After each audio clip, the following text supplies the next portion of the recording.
안녕하세요. 저는 얼마 전에 시댁과 인연을 끊고 살게 된 40대 여성입니다. 시댁과 연을 끊고 산다고 하면 대다수의 사람들은 그래도 그건 너무하지 않냐, 너희가 좀 참으면 됐을 텐데 하고 이야기를 해요. 그렇지만 인연을 끊게 된 이유를 듣고 나면 그럴 수밖에 없었네 하고 말해요.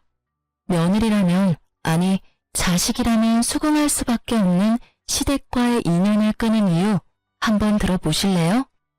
저와 남편은 동갑내기 커플이었어요. 어릴 때 만나서 오랫동안 사랑을 키워온 좋은 부부라고 지금도 생각하고 있어요. 제가 결혼했을 당시에 시부는 좋은 직장에서 일하고 있어서 돈을 많이 벌고 있었어요. 지금은 퇴직했지만 당시 아버님의 위세는 생각보다 좀 더 대단한 편이었죠. 시어른이 돈을 잘 벌면 아들 집에 금전적 도움을 주는 경우가 있는데 저희는 아니었어요. 시모와 시부의 사랑과 관심, 경제적 지원은 모두 큰 형님인 아주버님께 돌아갔죠. 매번 아주버님네만 지원해 주시는 시모를 보면서 스트레스를 받았지만 별말 하지는 않았어요. 엄밀히 따지면 차별을 하는 게 싫었던 건데 거기 돈이 끼어 있으니 사람이 좀스럽게 보여서 가만히 있었던 거예요. 게다가 부모님이 번 돈이잖아요. 어디다 쓰던지 제 것이 아니니 더욱 말할 거리도 아니었고요. 하지만 시모의 돈 씀씀이가 점점 더 커지는 걸 보면서 노후 준비는 제대로 하고 계신 건지 걱정되기 시작했죠. 시모는 시집살이를 시키는 사람은 아니었지만 정말 씀씀이가 너무 컸어요. 뭐든 큰 것, 좋은 것, 비싼 것을 선호하고 좋아했죠. 그리고 그 좋은 것들은 모두 시모가 사용하거나 아주버님네로 들어갔죠. 알아서 잘하시겠지 하는 생각으로 별 걱정 안 했는데 그게 문제였어요. 사실 시부가 정년으로 퇴직하고 나서부터 그 걱정이 현실로 변해버렸어요. 시부모가 퇴직을 하면서 저희는 시댁에 용돈을 드리게 됐어요. 국민연금, 노령연금이 있지만 그걸로는 모자랄 걸 알고 있으니 한 달에 50만 원씩 꼬박꼬박 드렸어요. 저도 남편도 못 버는 편은 아니었고 시댁에 드리는 만큼 친정에도 드리고 있었으니 조금 부담되기는 해도 마음은 편했죠. 그런데 하루는 시모가 저와 남편을 불렀어요. 너희 매달 우리한테 주는 용돈 너무 적은 것 같은데 좀 더 줄 수 없겠니? 요즘 그 정도 금액 누구 코에 붙여? 쇼핑하고 친구들 한번 만나고 나면 다 사라지는데. 죄송해요 어머님. 저희도 그보다 더 많이 드리는 건 힘들어서요. 곧 있으면 애들 학교 들어가면 돈 더 들어갈 거고 그때 생각하면 너무 많이 쓸 수가 없어요. 시모의 말에 저는 거절의 의사를 명확히 했어요. 이런 요구에 상의해볼게요 이런 말을 해버리면 조금만 더 설득하면 넘어올 거라고 생각해서 더 심하게 요구하게 되거든요. 그래서 정말 확실하게 거절했죠. 그런 저를 슬쩍 보던 시모가 이번에는 남편에게 슬쩍 말을 하더라고요. 예, 얼마 전에 손주 생겼다고 전화 온 내 친구 알지? 걔는 용돈을 매달 100만 원씩 받는다더라. 어쩜 하나뿐인 자식이 그렇게 효심이 깊은지. 동창들끼리 다 모여서 이야기하는데 나는 50만 원 뿐이라서 이야기에 끼이지도 못했어. 얼마나 쪽팔리는 일이니? 너희 아버지 일할 때는 명함도 못 내밀던 것들이 자식 농사 잘 지었다고 어찌나 자랑을 하는지. 우리 아들들도 잘 컸다고 말하고 싶은데 결과가 이래서야. 그 말을 듣고 있으니 반발심이 일었죠.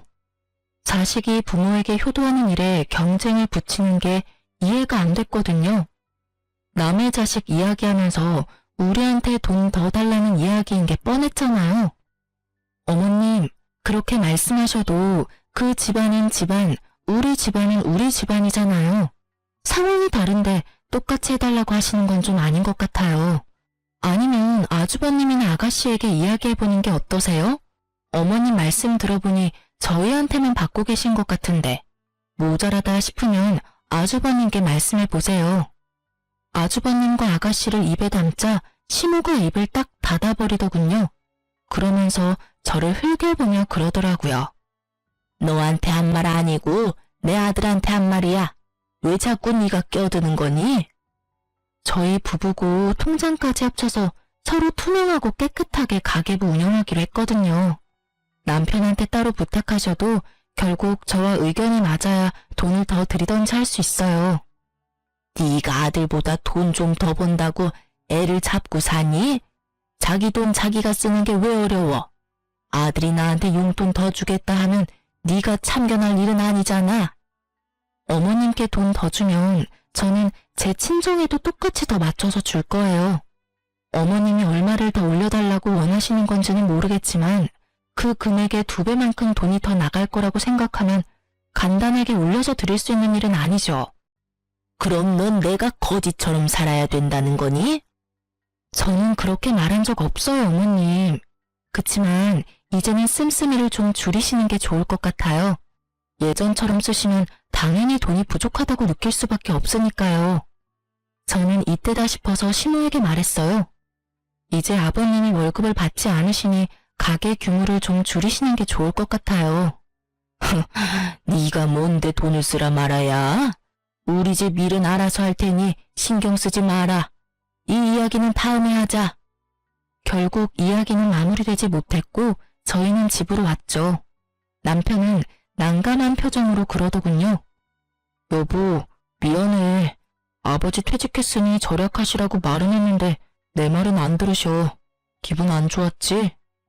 기분 나쁜 건 아닌데 걱정돼서 그래. 연세 드실수록 자식들이 부모 부양하는 건 당연하잖아. 그런데 저렇게 돈을 많이 쓰시면 나중에 감당이 안 되잖아.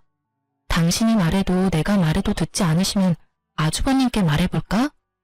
형님한테? 형님 아가씨하고 이야기해서 용돈 드리는 거 확실하게 정리하는 게 맞는 것 같아.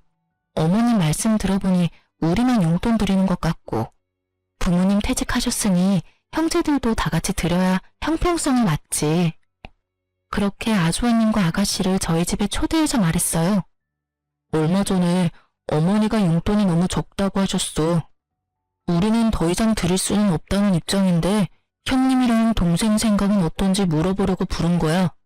두 사람은 어머니한테 용돈 드리고 있어? 나도 드리고 있지. 우리 집은 30만 원 드려.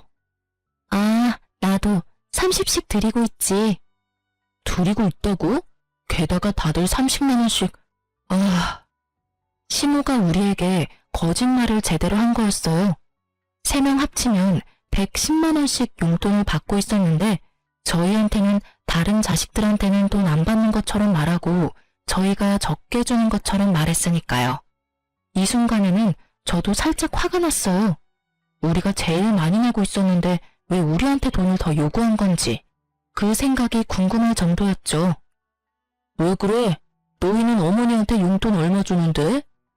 우리는 50만 원씩 드리고 있었는데 왜 우리한테 돈을 더 달라고 하신 걸까? 돈 많이 번다고 자랑질이네. 재수씨 돈 많이 벌잖아. 많이 버는 만큼 내면 되지. 뭔 불만이야? 형이 그런 말 하는 건 아니지. 여태껏 부모님한테 받은 것만 보면 형이 더 많이 내야지 맞는 거 아니야? 어머니 돈 쓸 때 형한테만 썼는데 왜 우리가 더 내? 우리가 더 내는 걸 당연하게 생각하는 형님네를 보고 남편이 화를 냈고 저는 말렸어요. 야, 잘 벌면 좀 더 내면 되지. 뭘 그것 가지고 예민하게 반응해? 마누라 처가댁 생각하는 것도 적당히 좀 해. 우리 식구나 잘 챙기라고.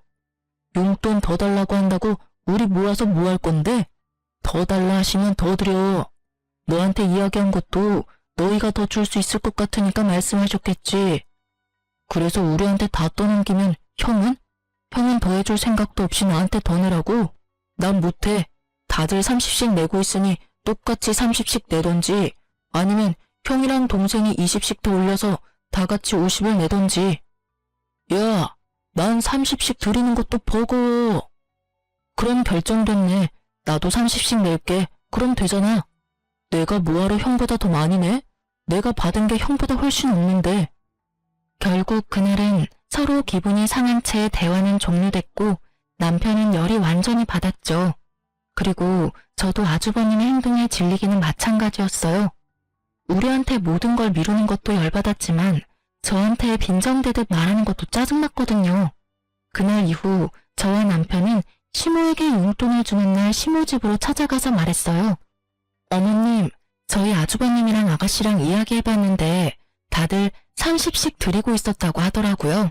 그래서 저희가 내는 만큼 올려서 드리자고 했더니 버겁다고 하셔서 모두 30 맞춰서 드리기로 했어요. 뭐? 웃기는 애들이네. 50씩 주던 걸 왜 30으로 낮춰서 줘? 저희가 어머님한테 많이 드리면 아주버님이 뭐가 되겠어요? 아무리 그래도 어머님 사랑 제일 많이 받은 장남인데 우리보다 덜 주면 기분이 많이 상하실 거잖아요. 그리고 형제 자매들끼리 이런 돈 문제는 확실하고 차별 없이 하는 게 문제가 생기지 않거든요.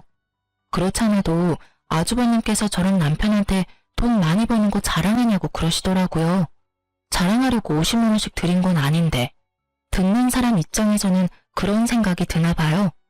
그래서 30만 원으로 줄인 거니까 어머님이 이해 좀 해주세요. 그래도 줬다가 다시 줄이는 건? 아주버님 생각도 해주세요. 저희만 좋자고 계속 많이 내면 아주버님도 아가씨도 기분 안 좋을 거예요. 이해해주세요. 제 말에 시모는 아무 말 못하더군요. 저희를 속인 데다가 아주버님의 생각까지 듣고 나니 더 달라고 요구는 못하겠나 보더라고요. 그러다가 저희한테 물어보더군요. 너희 그럼 친정에도 적게 주니? 네, 저희 친정에도 30만 원으로 줄여서 드린다고 했어요. 친정에서는 별말 없으셨거든요. 달라고 해서 드리는 것도 아닌데 너희 주는 대로 받겠다고 하셔서 공평하게 줄여서 드리기로 했어요. 그 말을 듣고서는 아예 포기한 것 같더군요. 결국 시모는 용돈 더 달라고 했다가 용돈이 도리어 줄어들어 버렸죠. 차라리 용돈 올려달라 말하지 않았으면 계속 50씩 받을 수 있었을 텐데 괜히 욕심내시는 바람에 도리어 20만 원 줄게 됐으니 그렇다고 형제들 다 30씩 주는데 저희만 50 드리는 것도 그렇고 결국은 이렇게 정리되어서 저희는 참으로 다행으로 생각했어요. 그 이후로 시모는 더 이상 저희에게 용돈을 요구하지는 않았어요. 하지만 뭔가 사야 할 때만 연락 와서 사달라고 하는 경우가 더 늘었죠.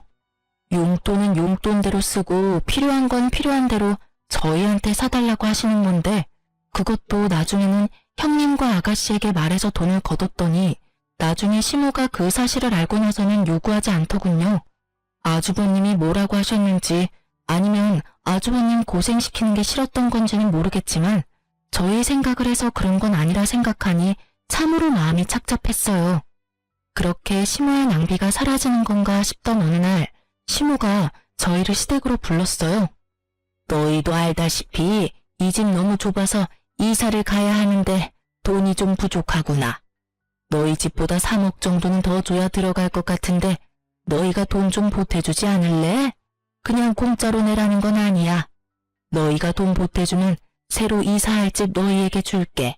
어떠냐? 저는 솔직히 이해가 가지 않았어요.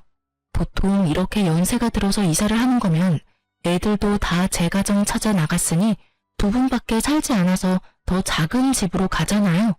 그런데 저희 시모는 더 큰 집으로 이사를 가겠다고 하더라고요. 두 분이 살 건데 더 좋은 동네, 더 비싼 집을 찾는 거 보니 시모의 낭비벽이 사라진 게 아니라고 생각했죠. 그렇지만 이야기를 들어보면 나쁜 이야기는 아니었어요. 저희는 시댁 친정 도움 없이 저희 돈으로 전세로 신혼집을 마련했거든요. 그래서 언젠가는 자가를 가져야 하는데 이 집을 살 때 돈을 대주고 그 집 명의를 얻을 수 있는 건 도리어 더 낫겠다는 생각이 들었죠. 그렇지만 저희도 마냥 돈을 드릴 수는 없었어요. 시모의 낭비벽을 알고 있으니까요. 어머님, 좀 더 작은 평수로 가면 돈 안 빌려도 되는데 굳이 큰 집으로 가시려는 이유가 있을까요? 나더러 이거보다 더 좁은 집에서 살라는 거니? 나는 그런 닭장 같은 데서는 못 살아. 공짜로 해달라는 것도 아니고 너희 집으로 명의 돌려준다니까. 일단 살 때는 내 명의로 하더라도 나랑 네 아버지 돌아가시면 그 집 네 집 될 건데. 남편과 상의하고 저희는 돈을 빌려드리기로 했어요. 물론 그만큼의 목돈이 있는 건 아니고 저희가 가진 목돈을 다 넣으면 저희가 급할 때 쓸 돈이 없으니 대출을 진행하도록 하고 저희가 그 대출금을 갚는 형태로 하기로 했죠. 대신 조건을 걸었어요. 차용증을 꼭 쓰도록. 저희가 돈을 갚는 대신에 부모님 사후 명의를 저희 이름으로 돌린다는 내역과 도중에 집 명의를 바꾸지 못하는 경우가 생기면 저희가 낸 돈을 다 돌려받는다는 조건으로요. 시모는 떨떠름한 표정이었지만 차용증에 지장을 찍었어요. 솔직하게 말하면 시모는 그 차용증이 쓸모없다고 생각하는 것 같더군요. 그렇게 저희는 매달 원금이자 합해서 매달 100만 원씩 시모 아파트 대출금을 갚아갔어요. 힘들었지만 양가 부모님께 나가던 돈도 40만 원 줄었고 그 돈에 좀 더 보태면 못 낼 돈도 아니었죠. 그런데 1년이 좀 지났을까 시모가 잠깐 보자고 하더군요. 시모가 이렇게 부를 때는 좋은 일은 아니었기에 가고 싶지 않았지만 어쩔 수 없이 남편과 함께 갔어요. 어머님, 저희 부르셨어요? 그래, 앉아봐라. 내가 곰곰이 생각해봤는데 너희 지금 우리가 사는 집에 들어올 생각 없니? 합가 말이다. 합가요? 갑자기 무슨 말씀이세요, 어머니? 너희 어차피 이 집 명의 가져갈 거면 미리 들어와서 사는 게 낫지 않겠나 싶어서 그런 거다. 큰 집이기도 하고 너희들 들어와 살아도 크기는 충분하지. 그리고 돈 나갈 일도 줄어들 거 아니니? 그렇지만 나는 너희가 들어와 살았으면 싶구나. 우리도 나이가 들었고 둘이서 살기에는 좀 버거워. 너희 신혼집 어차피 곧 있으면 전세 재계약이지? 계약하지 말고 종료하고 들어와. 대신 전세금은 다른 데 쓰지 말고 들고 들어와. 너희 집 전세금은 써야 할 곳이 따로 있으니까. 시모의 말에 저는 그 써야 할 곳이 시댁에 새로 산 집의 대출금을 갚는 일이라고 생각했어요. 하긴 그렇게 갚아버리면 대출금도 사라지니까. 그렇게 생각하던 제 예상을 시모는 완전히 뒤집어 버리더군요. 얼마 전에 친구가 크루즈 여행 갔다 왔다고 하지 않니? 나랑 네 아버지도 이번에 크루즈 여행 갔다 오려고. 친구가 하던 것보다 더 비싼 걸로 갔다 와야 되지 않겠어? 뜬금없는 크루즈라는 말에 저도 남편도 당황했어요. 저희 전세 자금을 시모 호사 여행에 쓰라는 말이었잖아요. 제 귀를 의심했죠. 어머니, 무슨 크루즈 여행 다녀온다고 합가를 해요. 여행이면 모아놓은 돈으로 가시면 되잖아요. 모아놓은 돈이 어디 있어? 생활비 쓰느라 다 써버렸는데. 게다가 너희는 용돈도 쥐꼬리만큼 주면서 너희가 나한테 할 말은 아니지 않니? 너희가 용돈이라도 두둑하게 주면 또 몰라도 고작 100만 원 안 되게 주면서 무슨 여행이야? 집에 쓸 돈도 없는데. 어머님, 연금에 저희가 드리는 용돈까지 합치면 한 달에 300 정도 되잖아요. 그런데 그게 모자라다고 하시면. 모자라다면 모자란 줄 좀 알아. 그래서 너희 전셋집 팔고 우리 집에 들어올 거니? 못 가요. 세상에 그런 이유로 합가를 하는 가족이 어디 있어요? 그리고 제가 몇 번이나 말씀드렸잖아요. 소비 좀 줄이시라고요. 도대체 크루즈 비용을 얼마를 쓰시길래 저희 전세금까지 필요할 정도냐고요. 못해도 두 사람이서 가려면 몇 천 정도는 필요하지 않겠어? 거기서 입을 옷들, 장신구들, 가방 그런 것들부터 사고 들어가서 식사 비용이나 이런 것도 만만치 않게 돈이 드는데. 어머니, 제발 좀 그만하세요. 아버지 돈 한 푼 안 벌고 계시는데 돈을 그렇게 써요? 돈이 하늘에서 떨어진다고 생각하세요? 저희는 못해요.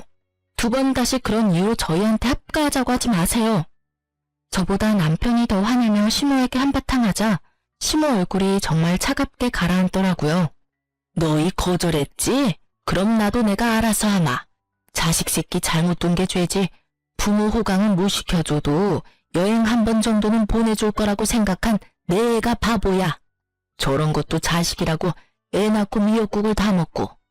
돌아가 봐라. 너희 앞으로 볼 일 없을 테니까. 결국 시모에게 그런 이야기를 듣고 저희는 집으로 돌아왔어요. 남편은 흥분해서 열을 올렸지만 저는 슬슬 걱정이 되더라고요. 알아서 하시겠다는 말이 뭔지 몰라서 궁금해졌거든요.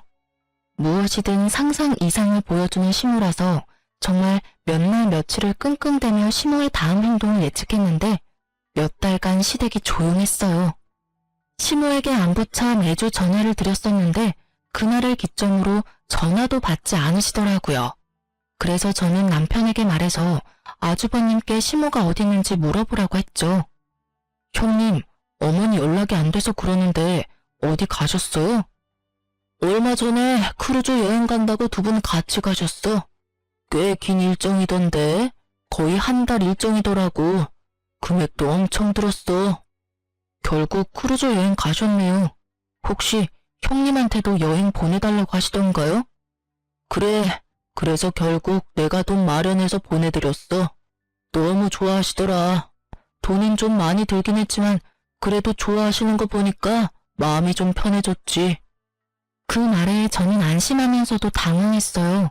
아주버님네가 그리 넉넉지 못한 상황인 걸 알고 있었는데 그 크루즈 여행에 들 돈을 어떻게 마련했을까 싶었거든요.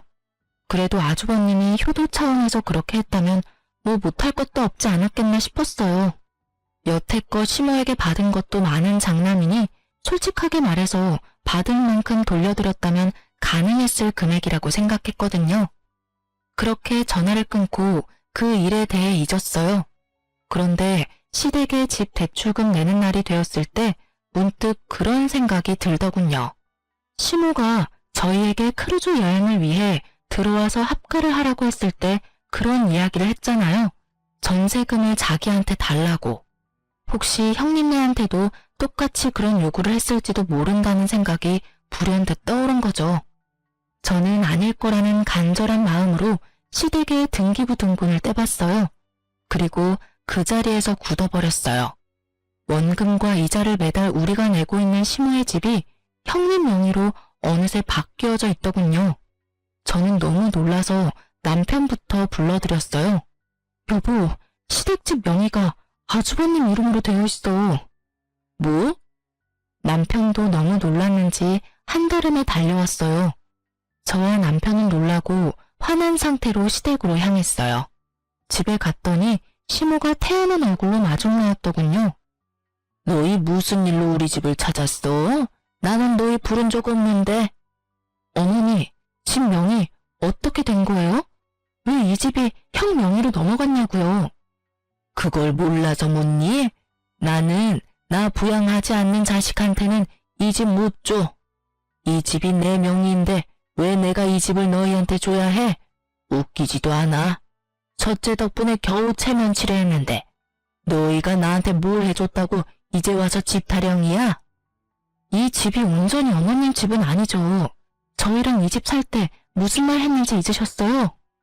그래, 너희가 돈 내주기로 하고 이 집 산 거는 맞지. 그렇지만 명의는 내 이름이잖니? 내가 뭘 하든 내 마음이지. 그리고 자식한테는 부모를 부양해야 하는 의무가 있는 거야. 너는 그걸 하지 않았고 첫째는 그걸 했지. 그래서 첫째한테 이 집 명의 준 거다. 불만이 있으면 나한테 그 의무를 다 못한 너를 탓해야지. 여기 와서 불평한다고 내가 명의 바꿔줄 것 같으냐? 정말 당당하게 상식 이하의 발언을 하는 시모를 보며 저와 남편은 둘 다 입이 막혔어요. 말이 머릿속에는 맴도는데 하고 싶은 말, 고쳐주고 싶은 말이 너무 많으니 제대로 정리가 되지 않더군요. 어머니, 정말로 이대로 저희하고 척질 생각이세요?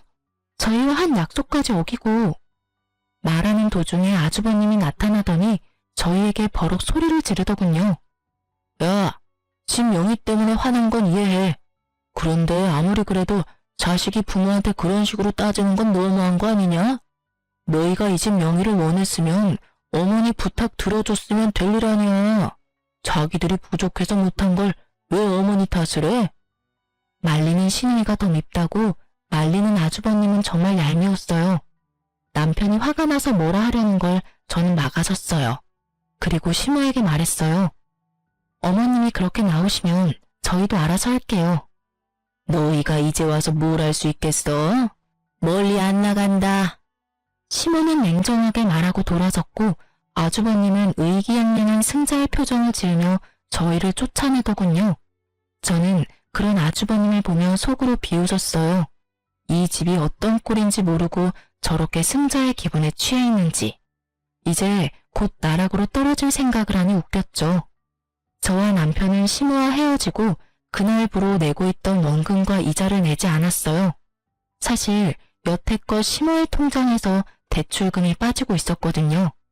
저희가 대출금을 내지 않아도 저희한테는 아무런 문제도 발생하지 않거든요. 당연히 대출금이 상환되지 않으니 시모에게 연락이 갔더라고요.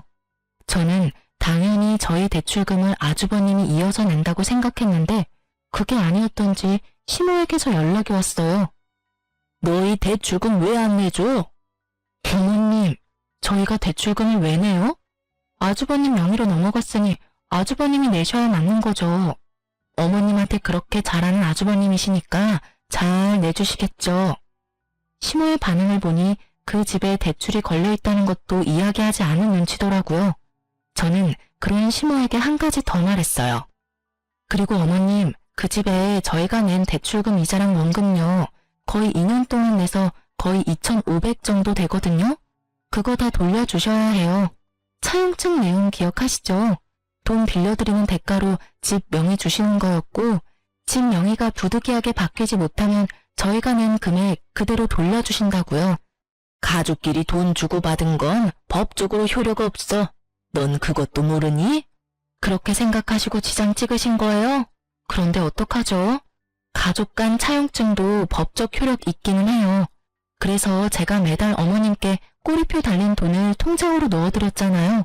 빌려드리는 돈이라고 한눈에 알 수 있도록.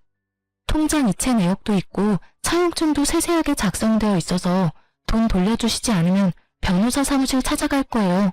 준 돈은 돌려받아야 하잖아요. 만약 어머님이 안 주신다면 아주버님께 찾아가서 말씀드릴 거예요. 그래도 괜찮으세요?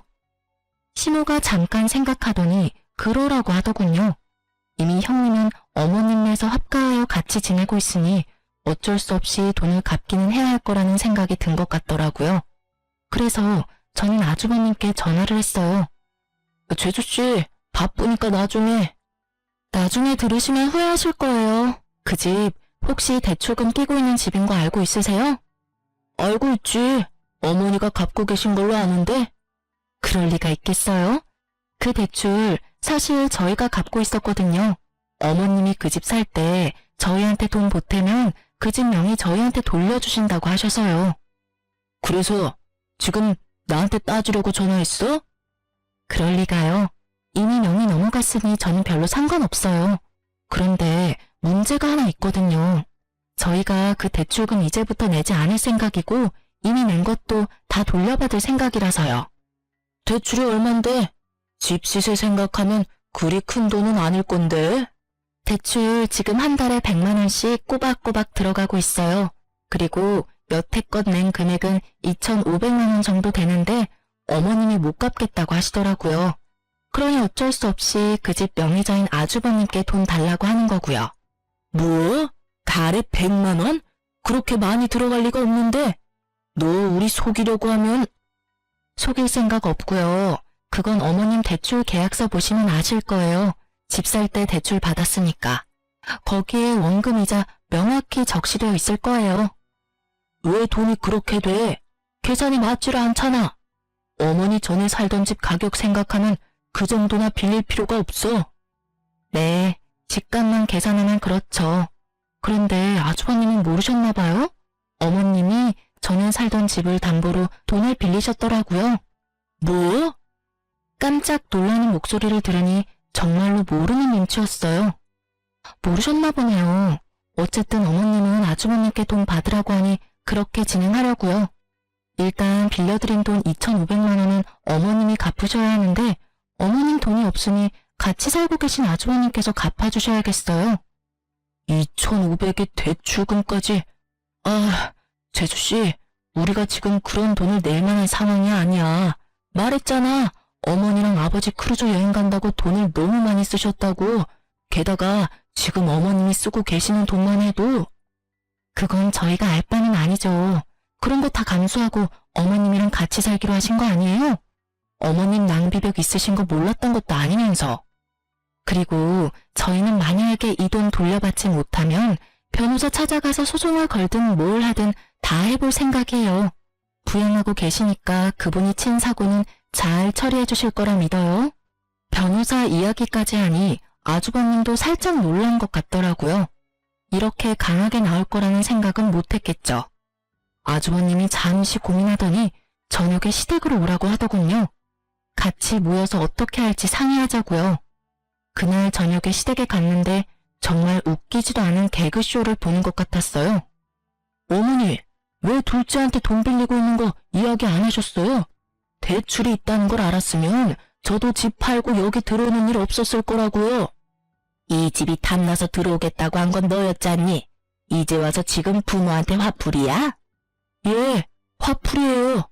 도대체 이 집에 잡혀있는 대출금 하며 어머님이 평상시에 쓰는 돈까지 제가 얼마나 힘들게 사는 줄 아세요? 와이프 얼굴 보기도 겁난다고요. 나한테 화내지 말고 둘째한테 이야기해. 얘네들이 대출금 내주기로 했으면서 안 내주는 거니까. 그래, 너희도 그래. 어머니한테 준 돈 2,500 어떻게 나한테 그렇게 악착같이 받으려고 하냐? 솔직히 나도 어머니한테 당한 건 마찬가지잖아. 저희랑 아주버님은 시작이 다르잖아요. 저희는 어머님 지원 한 푼 없이 결혼했고 아주버님은 어머님한테 집 받으셨잖아요. 그 집 팔고 들어오신 거면 어머님도 아주버님도 돈 꽤나 남았을 텐데 뭐가 그렇게 아쉽고 억울하세요? 그렇게 치면 여태껏 아무것도 받은 것 없이 부양만 해야 했던 저희는 뭐가 돼요? 아니, 아직까지 그런 걸로 따지면 솔직히 어머니한테 내가 받은 게 많다고 생각하는데 그렇지만도 않아. 우리도 그렇게 많이 받은 거 없어. 집도 이번에 팔면서 적 잡았어. 어머니 크루즈 여행 가는데 준비금이랑 여행비, 쇼핑비 하고 나니 남는 돈이 없다고. 그거야 아주버님 사정이죠. 그래서 저희가 낸 2,500 돌려주실 거예요? 안 주시면 저희도 법적인 조치 취할 거예요. 저희는 아주버님이랑은 다르게 시댁에 한 푼도 받은 게 없어서 증여나 뭐 이런 명목으로 돈 떼일 일 없거든요. 받은 돈이 없으니 돌려줄 돈도 없었어요. 그러나 빌려준 돈은 있으니 다 받을 수는 있었죠. 결국 저희의 맹렬한 저항에 부딪힌 아주버님은 저희에게 2,500을 돌려줬어요. 그렇게 저희는 겨우 원금을 회수했죠. 형님, 어머니, 앞으로는 저희한테 연락하지 마세요. 두 사람이 저와 제 와이프 대하는 거 보고 이젠 질려서 여기 있고 싶지도 않아요. 와이프 보기도 부끄러울 정도라고요. 그러니까 앞으로 연락하지 말고 삽시다. 결국 남편은 시댁과 인연을 끊겠다 말하고 헤어졌어요. 집 밖으로 나오는데 여전히 시모와 아주버님이 큰 소리로 싸우고 있더군요. 현관 밖까지 들리는 고함 소리에 저와 남편은 고개를 저었어요. 그렇게 저와 남편은 집에 돌아왔고 그 이후로 정말 시댁과 연을 끊고 살았어요. 3년 정도 연락 없이 지냈지만 가끔 막내 아가씨가 연락을 주기는 했어요. 그 집안 사람이기는 했지만 결혼해서 조금은 먼 사이가 됐고 남편처럼 어머님의 장남 사랑의 피해자인 사람이었으니 연락을 하고 지내긴 하더라고요. 그런데 3년 좀 지나고 저희 집으로 시모가 찾아왔더군요. 저와 남편은 당황했어요. 이렇게 시모가 직접 찾아올 줄은 상상도 못했으니까요. 안으로 들였는데 그때 당시에 저희는 친정 부모님과 같이 살고 있었거든요. 시모는 들어오자마자 그 말부터 하시더군요. 이런 불효자식 같으니 자기 부모는 모실 생각도 안 하고 마누라 부모를 모시고 살아? 여자한테 꽉 잡혀서 살면서 아주 몹쓸 인간이 됐어. 어머니, 그런 말씀 하려고 여기 오신 거예요? 그러면 돌아가세요. 나도 여기서 좀 살아야겠다. 네 형하고는 못 살겠어. 구두쇠 같은 게 돈 한 푼 안 주고 사람을 부려먹잖아. 갑자기 그게 무슨 말씀이세요? 저희 집에 이미 장인 장모님 같이 살고 계시는데. 그거야 내 알 바가 아니지. 여기 네 집이잖아. 그러면 내가 내 아들 집에서 지내겠다는데 누가 뭐라고 할 거야? 너도 내 자식이면 당연히 부모 모실 생각이나 해야지. 치마폭에 쌓여가지고는 사내 새끼가 돼서 이게 무슨 꼴이야? 제 꼴이 어때서요? 어머니, 자식 이용해 먹으려고 했던 사람이 어머니 자신인 거 잊으셨어요? 형님하고 무슨 일로 틀어져서 저한테 찾아와서 괴롭히는 건데요. 저는 어머니랑 같이 살 생각 전혀 없으니까 나가주세요. 너 어떻게 이런 식으로 대해? 너도 내가 돈 없다고 무시하는 거야? 이래서 내가 명의를 먼저 줘버리는 게 아니었는데 네 형도 그렇고 너도 그렇고 사람이 어떻게 그렇게 냉정하니? 네 형은 나를 아주 범죄자 취급을 해. 매번 크루즈 여행 보내준 거, 집 대출금 이야기하지 않은 거, 그런 말 하면서 나한테 화만 내고. 나도 할 말 많아. 내가 지한테 얼마나 많은 걸 해줬는데 어떻게 그놈이 나한테 이런 모욕을 줘? 어머님, 아주버님이 나쁜 마음이셨으면 이미 어머님 내쫓았겠죠. 그런데 내쫓지 않고 집에 같이 산다는 건 나쁜 마음에서 그러는 건 아니실 거예요. 나쁜 마음이 아니면 그게 뭐니? 돈을 한 푼을 안 줘. 친구들 만날 때 옷 좀 사입으려고 했더니 고작 그것도 못하게 맞고 한 달에 용돈을 꼴랑 30만 원만 주는 게 너무하잖아. 게다가 너희도 그래. 꼴랑 집 명의 바꾼 걸로 마음 상했다고 부모한테 주는 용돈을 안 주면 어떡하니? 어머니, 저희도 연락 없었지만 저희한테 연락 주신 적도 없는 게 어머니예요. 어떻게 여태껏 한 번도 연락 없으시다가 또 본인 필요할 때만 나타나서 부모 자식 운운하시는 건데요. 화내며 소리 지르는 남편을 제가 달랬어요. 어머님, 아주버님 좋아하셔서 아주버님한테 집 명의 주셨잖아요. 그러면 아주버님 곁에 계시는 게 가장 행복하실 거예요. 조용히 있으면 먹고 자고 쉬는 데는 문제 없으시잖아요. 그렇죠? 제가 저번에도 말씀드렸지만 씀씀이만 줄이시면 다 좋게 해결될 일 같네요. 나는 싫어. 어떻게 이렇게 없이 살아? 해야 할 게 얼마나 많은지 아니? 게다가 얼굴만 마주치면 잔소리까지 하는 아들까지. 내가 시집을 다시 왔나 싶을 정도야. 아이고, 그러니 내가 너희한테 찾아왔잖아. 너희도 내 자식이고 응당 자식이라면 부모를 모시는 게 맞지. 지금 당장 사돈댁 내보내고 나 들어갈 자리부터 마련해라. 정말 막무가내도 이런 막무가내가 없더라고요. 시모가 아주버님네서 어떻게 지냈는지 아가씨에게 들어서 잘 알고 있던 우리는 지나가던 개에 물린 느낌이었어요. 아주버님의 분노가 대단하다고 하긴 하더라고요.